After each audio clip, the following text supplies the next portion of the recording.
All right, welcome back.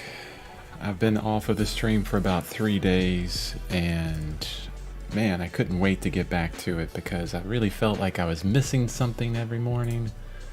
There was something that just wasn't there in my day, and yeah, I'm so glad to be doing this again. So I'll probably continue on. Maybe I won't take breaks. I'll just, deal with all the other stuff that I need to do. Today we're going to be talking about, or continually to talk about, the principles of composition. And if you remember, all the way back, I'm scrolling back through my notes, all the way back to, my goodness, day 2, day 3, day 4, day 5. We outlined a curriculum in day 5 that was on December 31st. And the second part of that curriculum was composition, and we went through the 4 principles of composition so far, which is space division, emphasis, balance, and now unity. Unity is the last one. We got some really cool things to talk about here. Unity is one of those things where you don't think about it until someone points it out, and then as soon as someone points it out, you think, oh wow, I didn't even notice that in my work. So now it's time to change it, to figure it out. And a lot of that happens within composition. You put out your composition, you put out your painting, and then you think, oh, that looks really great. And then someone comes along and they go, you know what? That line over there, or these bunch of lines here, is really different than anything else. Are you sure that's what you want to do? Right? So a lot of this kind of comes up later, right? We kind of figure it out as we go, which is pretty interesting. So unity. What is unity? Unity is about making your whole painting function as one consistent painting. It shouldn't be disjointed and have different parts doing different things. It shouldn't look like it was created by multiple artists. Unless it was. There's lots of works out there that are a collaboration between artists. But we're talking about you specifically and your paintings, so we need to keep it consistent. The first thing is line rhythm. Now this is somewhat of an illustrative concern because within illustration, line rhythm is really important. There's lots of lines going on in illustration. But in painting as well, digitally or traditionally, you're going to have lines. And having that consistency within each individual piece that you create is really important. So a great example of this is if you look at calligraphy. You won't see much of the time, you won't see someone starting out a calligraphic note or book or manuscript in one type of calligraphic way of doing the words and the letters. No, every letter will have a consistent mark to it. And it'll continue throughout the entire piece, throughout the entire word or sentence or paragraph or book or whatever. So it's all there. So that's an easy way of looking at it. You have a calligraphy in your art. And we're going to look at a few artists that have a particular style of line making. And a particular style overall. That's another thing we'll look at, is just style overall. So these artists, they come up with their own rules of painting. And as an artist yourself, this is something you want to do, is begin developing your own rules. And how do you do that? Like, how do you develop your own rules? It's really simple. You ask the question, what do I like? And if you put a certain line down, if you have a certain way of describing form, maybe it's like Vincent van Gogh here. on the left. Maybe you describe form in kind of a Seurat way, a pointillistic way, an impressionistic way. So here he's using a lot of dots and a lot of small strokes. Kind of like that. This is, I use this style a lot. I use these little daubs of paint in a lot of my paintings, and I enjoy the way it looks. It's very dynamic, very interesting. And then we look at Jean-Michel Basquiat. I do like Jean-Michel Basquiat. It's very contemporary, very modern. But there's a consistency. It's almost like when you see a Jean-Michel Basquiat, you know, okay, that's him, because it's really just a bunch of scribbles everywhere, scribble lines. But there's a consistency throughout. And then, I want to say Keith Haring on this, but I don't know if I'm right on that. Is that Keith Haring? I'm doubting myself. Yeah, Keith Haring. Oof, I got that right. I'll write it down. Just make sure that I remember it. Another artist in the 80s. Both of these artists were in the 80s. There is a definite look to Keith Haring's work. As soon as you see a Keith Haring, you go, oh, okay, well, that's Keith Haring. You definitely know. It's got that style. That style comes through a line rhythm that's used. You know, very kind of comic book-esque. Repetition is there. Keith Haring. Very thick. I mean, if I was going to do that again, I would increase my brush size. This would be Keith Haring. So simple, yet very powerful if made consistent. And a lot of times these consistent ways of mark making can, you know, kind of cross generations, cross artists, and be so close that you're like, wow, what's the difference? So here's a quiz here.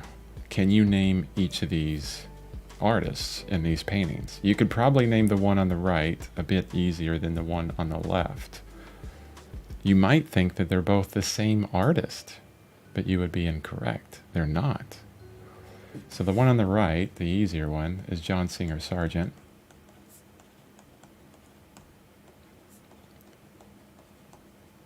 Now I picked him out because he's known for his line work. Well, his paint work, right? But he makes a lot of lines within his paint. He goes down the long edge of the form. So, for example, this part of the dress, he'll go, you know, across the long edge of the form. The arm, he'll do a stripe down the arm rather than across the arm. So, very noticeable. When you see a John Singer Sargent, you're like, yeah, that's John Singer Sargent. And then you look at the painting on the left and you go, that looks like John Singer Sargent to me. Doing a lot of same line work, but this is actually Anders Zorn.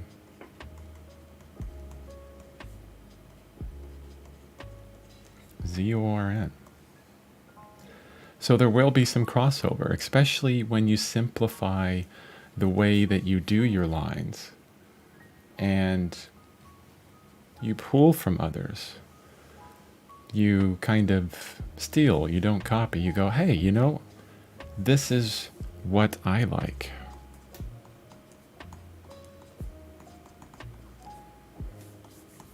And hint, this is where style comes from. Style comes out of this. Your preferences. Because within those preferences are baked in you as a person, your experiences, your life, your everything, your influences around you. And that's what we want. We want more of you in your painting, but we also want to keep it consistent. And now, at the beginning, if you're just starting out and you haven't been spending a lot of time painting or drawing or whatever, you're not going to know what you like. So, got to get to work.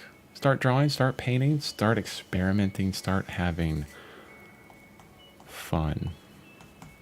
That's what's most important, have fun. If you're not having fun, you're doing it wrong. Of course, some of it will be challenging, but you got to find the fun in it. But this is unity within line rhythm. You see a lot of unity between John Singer Sargent and Anders Storm, both of those artists. I mean, I bet you they both could paint on each other's painting, and you probably wouldn't even know the difference. But there's a unity within this line work through all these paintings. How can you bring more unity within your paintings? Ask, what do you like? And then start with that, and then continue to grow. Now, the next unifying aspect we're going to talk about is anatomy. And one of my favorite, because I love painting, drawing the figure. I've studied the figure for years and years. You see it from the beginning of art all the way up into now, because we love looking at ourselves. We love looking at relationships within paintings, emotions, and that starts with the human condition. But anatomy can become distracting if it's wrong. And what does that word mean, wrong, right? There's a definition that is not a W. There's a definition that you would have to come up with in your artwork to identify wrong. So you must identify wrong. Thinker, so glad you showed up. Good morning. I'm back. Man, all 3 days that I was away from this stream, I was like, oh man, there's something I'm not doing, that I'm missing. My day's not complete. So happy to be back. Thanks for showing up again.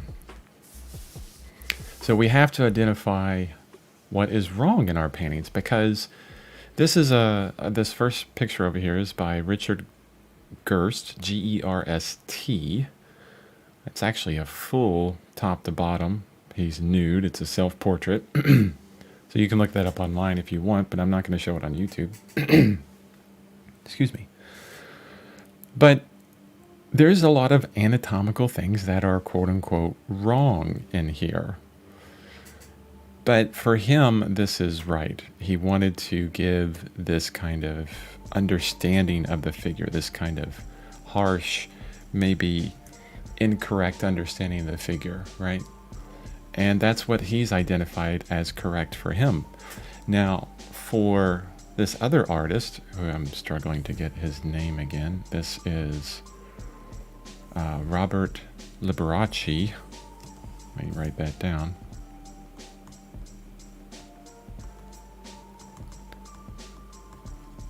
This is Robert Liberace. I love his work. It's fantastic. I mean, he studies anatomy like crazy. He knows every little part and piece of anatomy and everything. He would look at a Richard Gerst and say, that anatomy is atrocious and completely wrong. But the important part here is it distracting? Distracting from what? We have to identify, and I'm going to go back to it every single time we talk about, is the story. Within the story, once you identify what the story is, you can identify what is distracting and what works. Because for Richard Gerst, he may find that this very harsh kind of incorrect anatomy works for what the story, what narrative he is trying to say. But for Robert Liberace, he would say this entire thing is very distracting, right?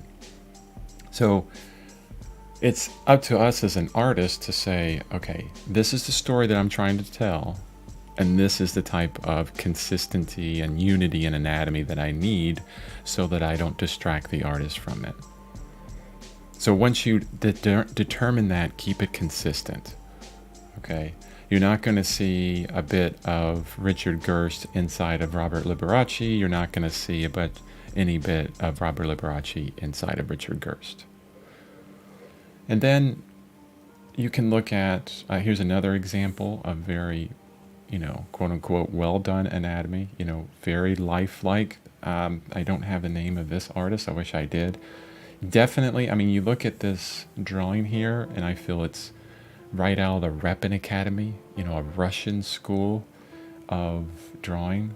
Just fantastic draftsmen coming out of the Repin Academy. That's beautiful. And then also, I liked this piece here, and I've forgotten the artist's name. I pulled it out of my collection today. Let me see if I can find it real quick. So I think it's important to identify the artist that I show. This is Kent Williams.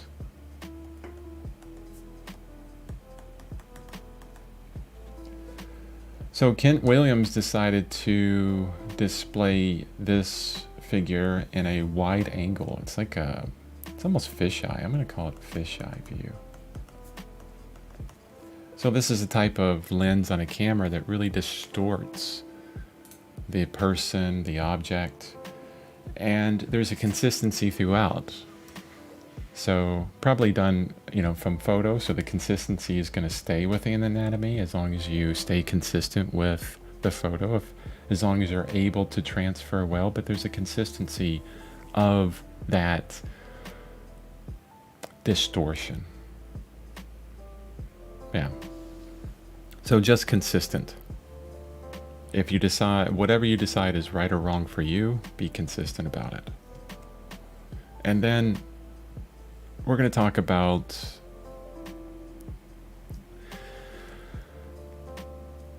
academic styles in some way. Because you look at a Robert Liberace, you look at the Russian drawing here, you even look at the Kent Williams and go, wow, that's really good. I mean, it's done well. And to get that good, there's a lot of study of the human form. There's a lot of working from photos and models and drawing from the human body. It could be stylized, it could be exaggerated, but there's still kind of a basis there. Even in Richard Gerst here, there's it's a lot of it's based on real human anatomy. And there you go. I'm going to say it again. Once you set the rules for yourself, stay consistent with them. But I had to go into some other aspects of this. As a beginning artist myself, it's nice to see, well, years ago as a beginning artist, it's nice to see kind of a progression of other artists and see where they started out and to be okay with incorrectness. So the one in the center, this is an amateur that is trying to draw. And this is a really good example of a drawing that is trying to express some type of emotion, okay?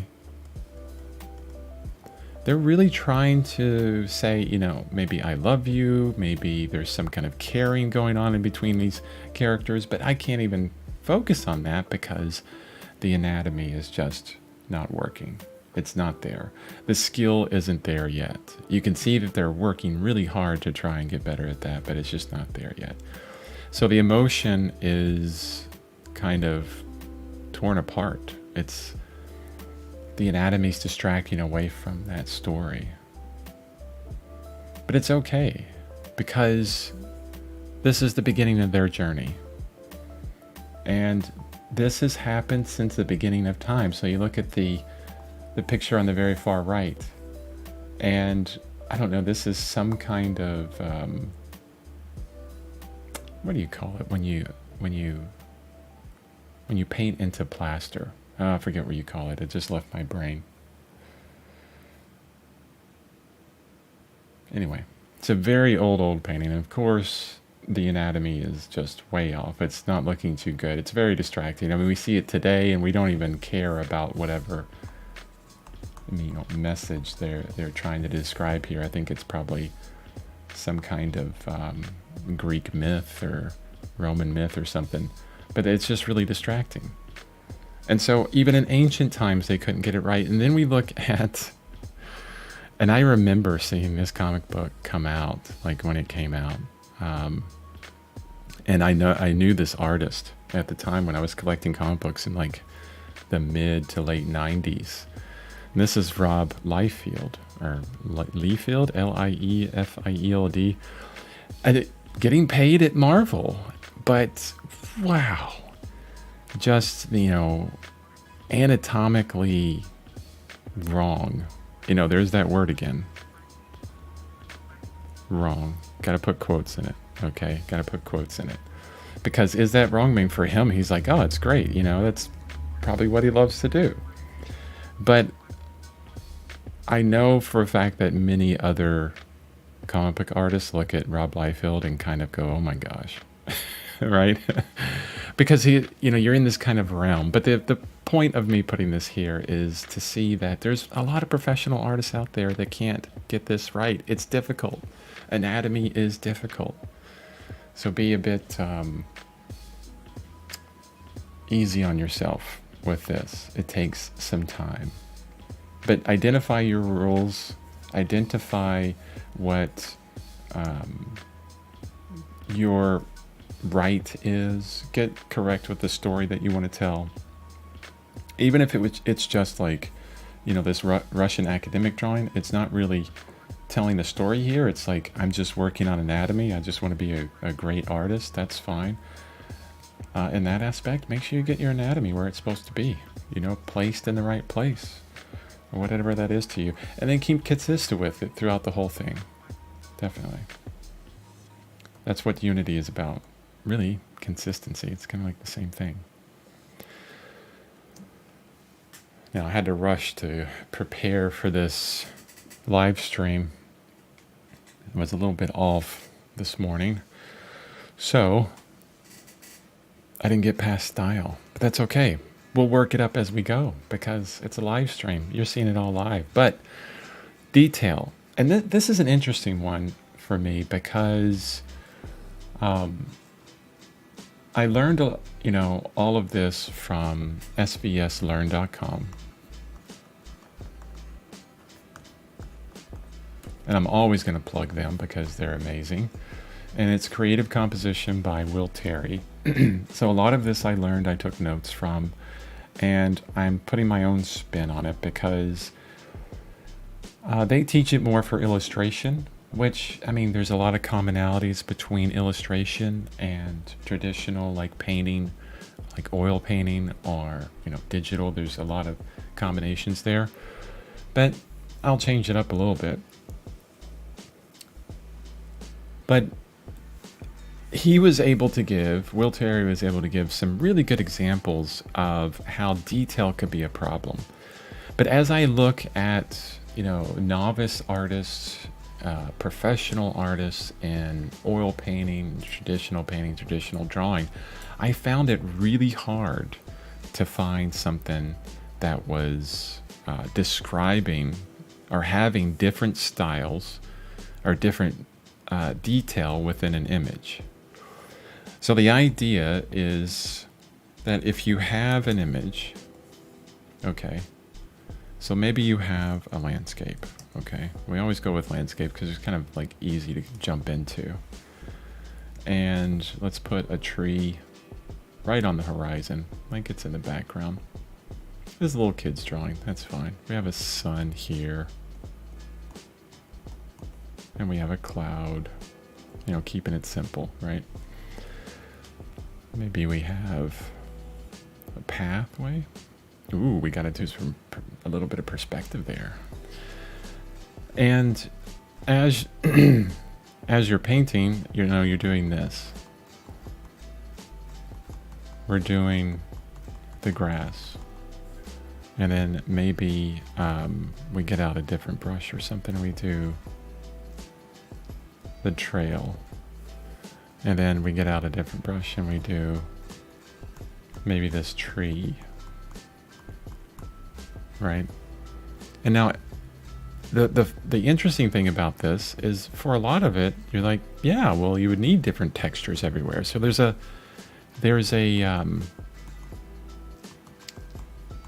confusion here in detail, because the important thing is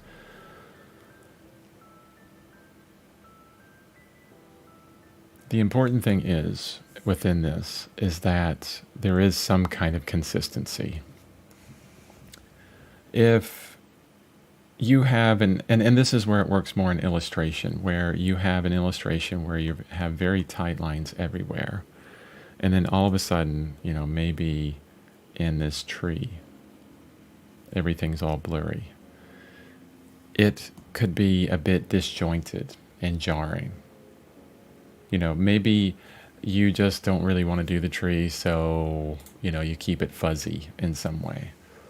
So, and it really disjoints the whole illustration, kind of keeping that same style throughout. Even these lines I did here with a different brush. And that works really well in illustration, but when you get into painting and you're dealing with textures and things, you want those differences. And this is what I see more often in painting as far as detail, is the painting you see on the right that's done by a student, is you get everything with the same detail.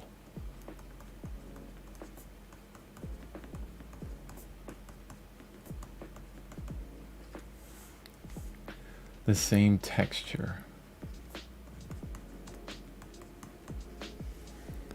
It's almost like a definite difference between illustration and painting. And in one instance, we're saying stay consistent with how you apply paint, right? In an illustration, and I could understand that. And if we look at, contemporary illustrations like Loish, which is really huge, and she's really big and on social media and things like that, there's a consistency. She applies to paint. She has line weights and line rhythm that's applied everywhere the same. And that works. But I think when we get into kind of oil painting and different things, there has to have that kind of marry of texture. There's a consistency, but a difference. And this is getting really difficult to describe.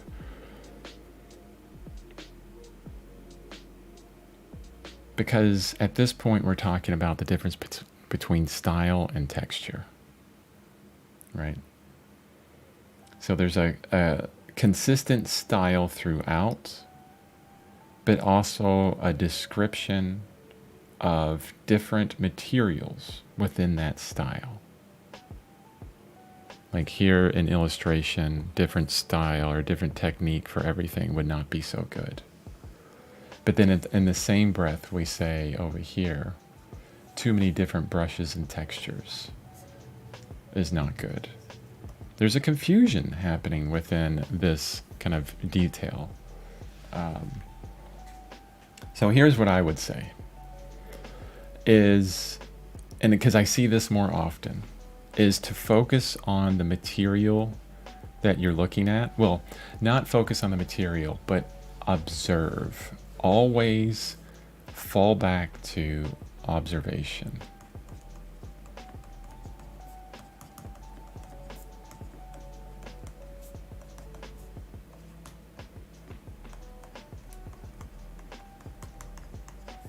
That will always, well, I'll say always, most of the time, 90% of the time, as long as you continuously fall back to observation and hone your skills to be a keen observer of what you're painting, then it will kind of lead you into what you need. So we look at this painting on the left, or in the center here, and everything looks the same. It's a very small picture. You can't really tell in a lot of ways, but the water looks like this sidewalk here. The people look like the water. The grass over here and the tree look like the people. It's kind of just a mush of the same thing all together.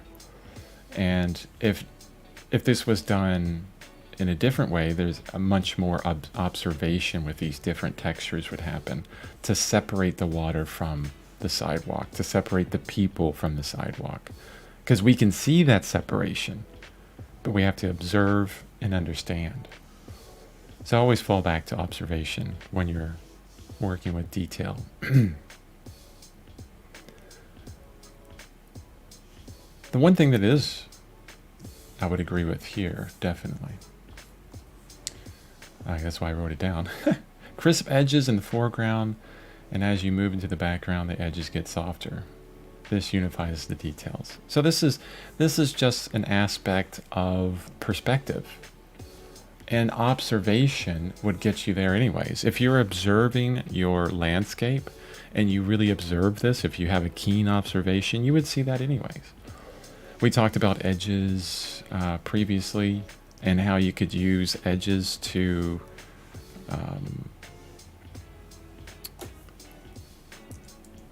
bring some focus to your focal point. Your focal point would have all the hard edges and then everywhere else would be softer. So it's another thing that kind of happens.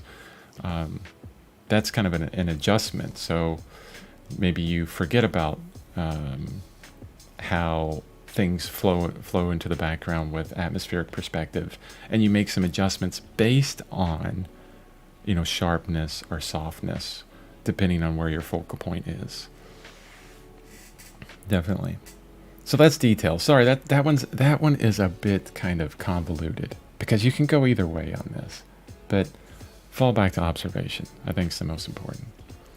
Style. This is a question that comes up. I mean, heck, you look on YouTube and so many people are talking about, how do you find your style? And we're not going to get too deep into that, but I think I want to address it at least because it's kind of one of those subjects that I like to talk about. And I kind of hit on it before, when we were talking about, all the way up here. I'm talking about, the calligraphic line. And it starts with, what do you like? Asking the question, what do I like? What do I like? And that's where style comes out of. There's so many artists that what they do is they focus on that word style and they try to get style first, and this is all their focus. I'm going to call this the initial focus,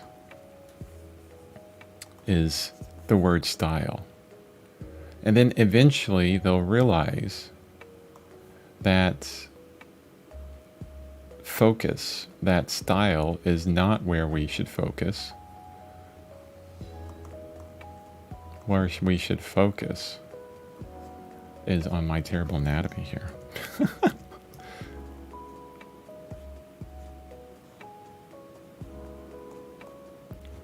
I'm drawing a person on a live stream and it's looking terrible. So where you should focus is here. This is... You look nothing like this, I'm sure. But this is who you should focus on, is yourself.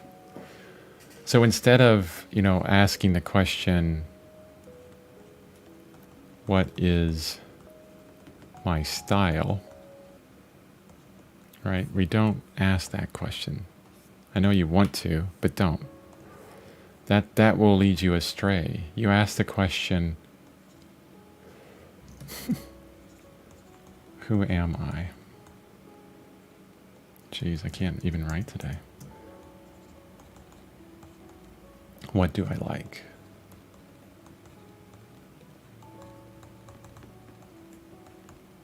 What gives me joy?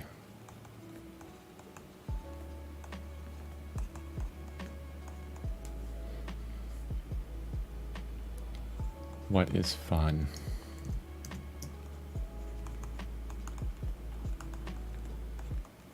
This is what we ask, and through all these questions, this is where style comes in. That's where style happens. I read a wonderful book by Srinivas Rao called An Audience of One.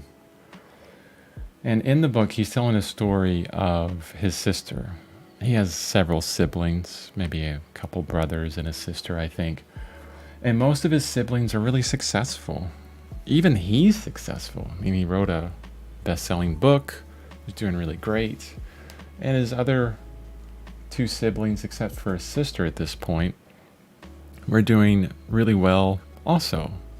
I think a doctor, a lawyer, height of success. And then his sister wasn't experiencing that success. And she was trying everything that her brothers and sisters were doing, writing, doctor, lawyer, and she was failing at all of it. And she felt like a failure because she couldn't achieve what they were doing. And they had a conversation. She had a conversation with her father. And her father told her that we don't need more of your brothers and sisters. What we need is more of you. That's what we need in this world.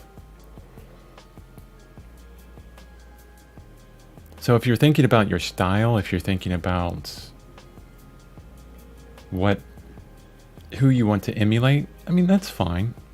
You can always steal a little bit from some artist or a multitude of artists, but put more of you into it. Ask the questions. Who am I? What do I like?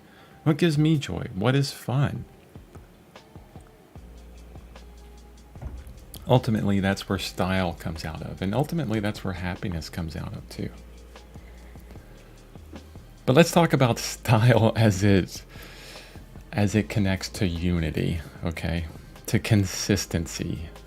So this is the next part. When you find your style, because we can talk about style all day and keep it consistent, but if you don't really have a quote-unquote style, which when I say the word style, connect this with you know who you are.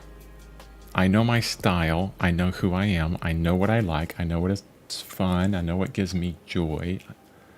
That's what style is. You just change the word up. So when you know who you are, keep it consistent.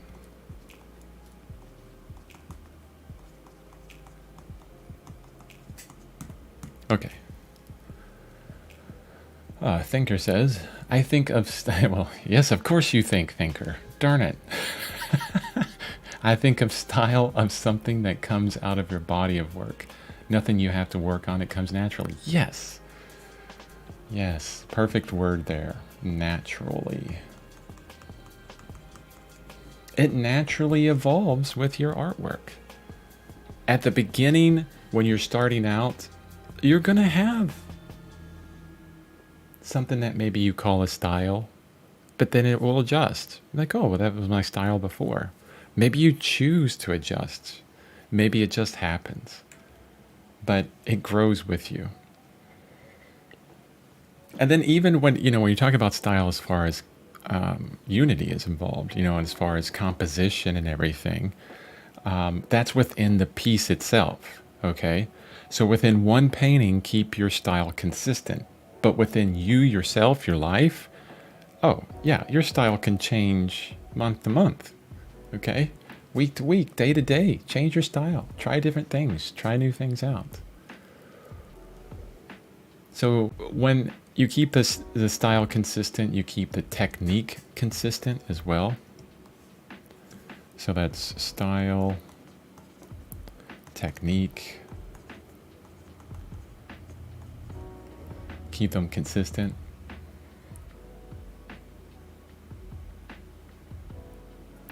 Let me see if I can find some. Well, see, the thing is that you look at almost any prominent artist out there, artists that you love and millions of other people love, you'll see a consistent style. And I think that's what's really important, is you'll see that consistency in style throughout kind of this body of work. And usually that comes in to, later on in the artist's life, right? At one point they figured out what they love and what they really want to do, what they want to focus on for the rest of their life. And, it happens. Let's look at a few pictures here. So this is Edward Hopper. He has a very consistent style, you know, later on in his life.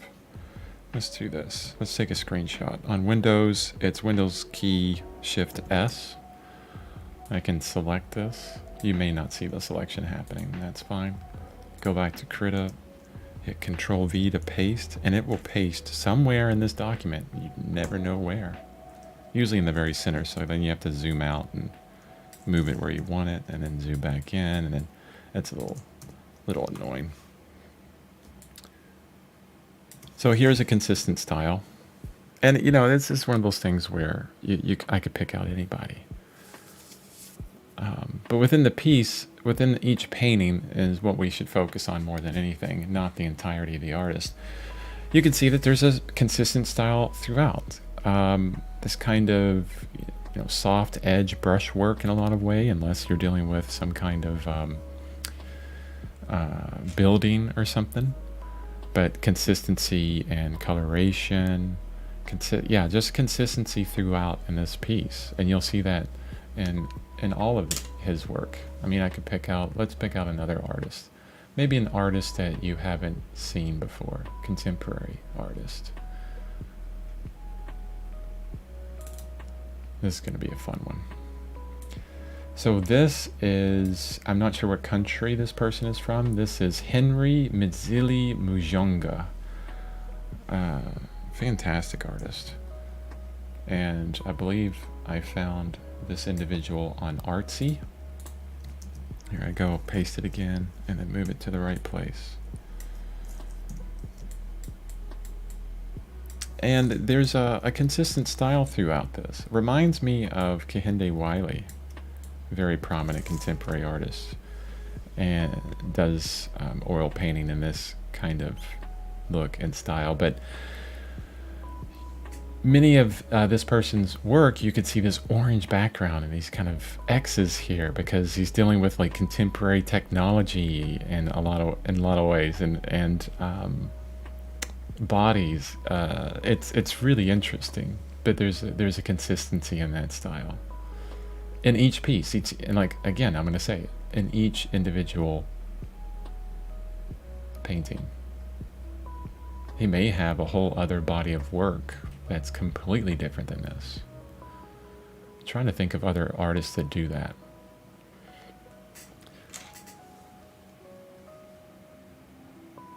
Other aspects of a style that you want to keep consistent, and this could go for everything we talked about before. So line weight, so we go line rhythm, right? Detail is part of it. Anatomy would be a bit different, honestly. And then what's some other ones?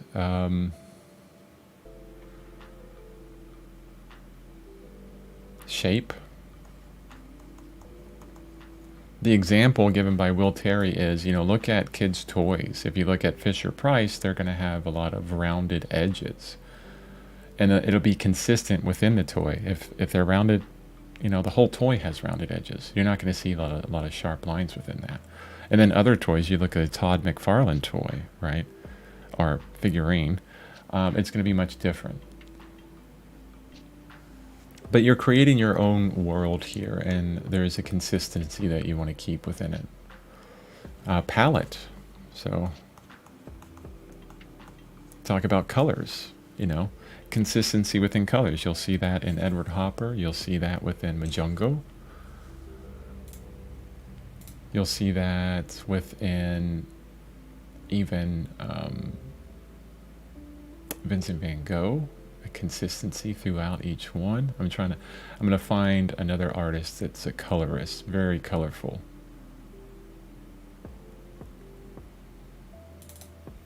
I'm not sure the name of this artist, but this is Rewa, R-E-W-A. Check out Artsy.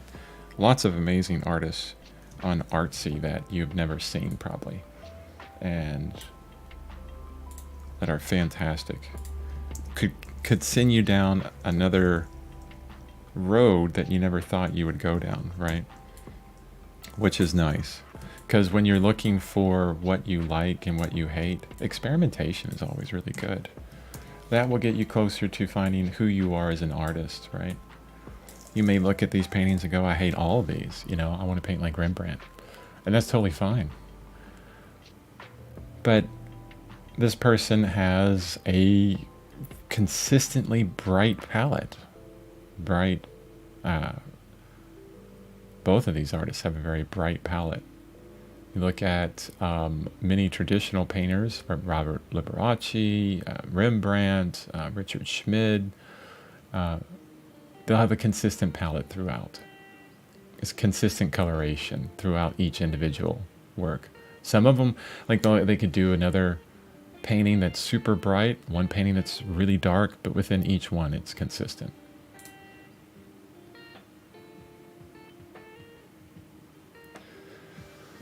Now we're at 50 minutes in, and I got some homework for this one.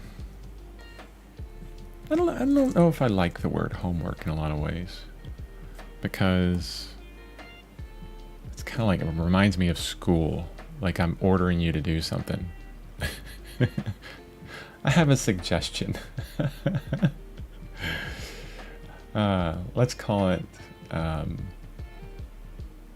yeah, let's stick with homework right now until I come up with a better word. So homework for you, if you decide to do it. If not, that's totally cool. But it's fun. Let me tell you, this is a lot of fun. Because it always, you know, everything that we're doing right now, you can see that the homework's pretty consistent. We look at artist work. We love or like, right? And then you try to identify the rules that they use to create.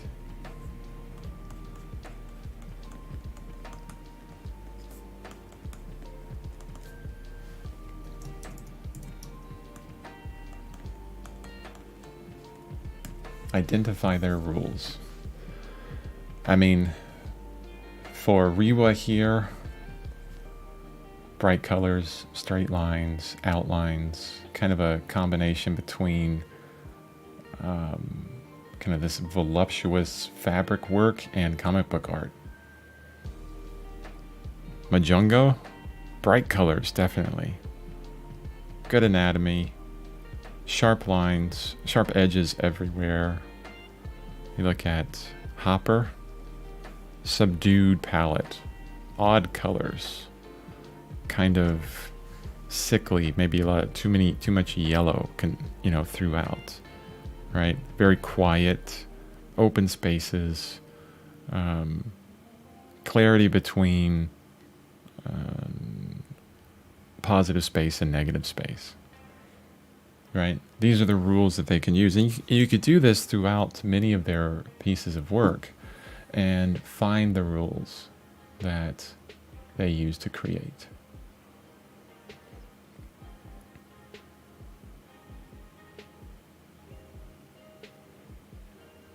And we could go into a little bit more here, because the last part of Unity is all about color. But I think, we kind of hit on it there anyways. So if maybe just some ideas we'll go through. So when you're adding color, you could see color as flavor. You want to have bright, crazy flavors? Do you want to have very subdued, subtle flavoring within your paintings?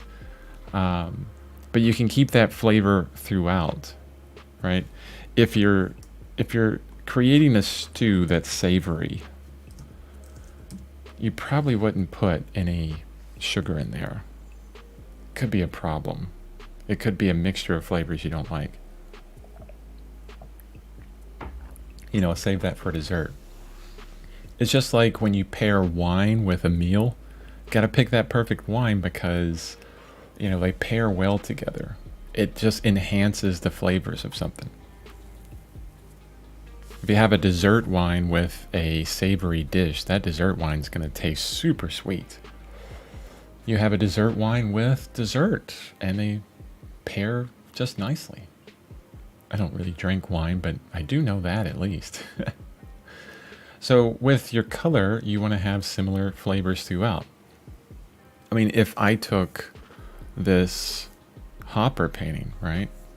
And maybe I selected a color from this Majongo, and I said, let's put this here, right? Or maybe it was this bright thing, all on the light side. I mean, it just looks garish. It's like, ugh, you know, what's going on there?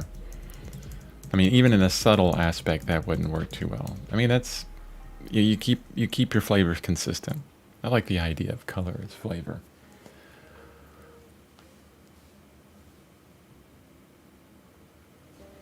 There's within color, there's also a tension. Oops, I'm still on that orange.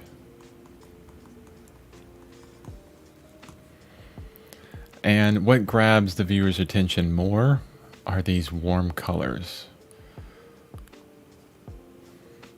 I can't write a W today.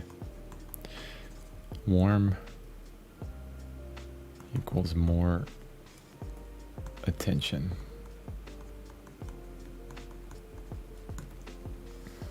That's why you'll see in many paintings the figure will have all these warm tones, and in the background will be this kind of blue color. We see it here, even in this crazy piece. I mean, honestly, you could probably put any color in that background, and the this amazing like coloration and lines and everything would just scream at you anyways. If I had any feedback from Majongo here and his work, is that orange. Oh my goodness. I mean, I'm looking at that orange more than anything, right? The cool thing about Krita, show you this. I'm going to select Majongo's work, and then I'm going to choose this little tool down here. This is called the Similar Color Selection Tool. So I'll click on hit, and then I'll tap the orange, and it's going to select the orange, and I can change the threshold. Let me turn it down to like 10. Okay, and then we're getting closer to just that orange, maybe 6. Okay, let's go with that. And then I can hit Control U to bring up my slider, and then let's see if we can change that background to something cooler and see where the attention goes. And then darken it a bit. Okay, and then remove that. See the difference in attention there? I mean, the focus here is the figures now. If I Control Z on that, you can see the difference.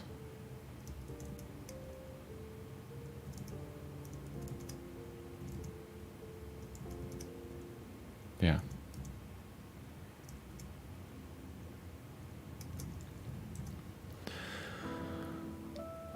So now that's it. That's it. I'm so glad to be back to the stream after a few days off. I did get caught up on some tutorials that are going to be happening this month sometime. I'm not going to give a date on that because I do have a day job that I work to pay the bills, and so it does take a lot of time away from my art, but that's okay. I'm dedicated to this, so I get up and I make the time for when I can do it. I'll do it. Don't forget the homework. Look at artists. Always look at artists. Collect their work. Look at the ones you love and identify their rules. See if you can see what they love to do and why. What makes their style. But don't worry about style. When you hear style, think about you. Think about my style is figuring out who I am. What do I like? Right? And then detail. I'm going back through them if you couldn't tell. Detail, confusing, but just always fall back to observation. And then anatomy. Understand, define what you identify as wrong and right. Identify your story. Figure out what works as far as anatomy. And if you want to be like Robert Libras or Richard Gerst or anybody, it's cool. You've identified what is right and wrong in your painting. And then go for that. Keep it consistent in the work itself. And then your line rhythm. Finding your style finding what you love will identify the line rhythm that you go with. I found out that, I started out and I was trying to do John Singer Sargent, but I liked Van Gogh more, at least the way he applied paint, like a Seurat pointillism kind of thing. So that's what I do a lot now. You can check out my website at chrisbevan.com, which will be linked in the description on the YouTube live stream, which is going to stay there for you. All of what I talked about here, all of the content that I create on this live stream, even this document, this Krita document here, with the images all over it, I will be sharing on my Gumroad, which is linked in the description for this live stream right now. So you can go there and pay $10 to get all the resources and materials. Or if you want, oh, my alarm's going off. It's 4 o'clock. Or if you want to get, because you're here right now, you can use CB50 off to get 50% off. And it'll only be $5 for all materials. Or don't download them at all. Just watch the live stream, right? But if you really want the materials, they're going to be there because I work hard to get them on there.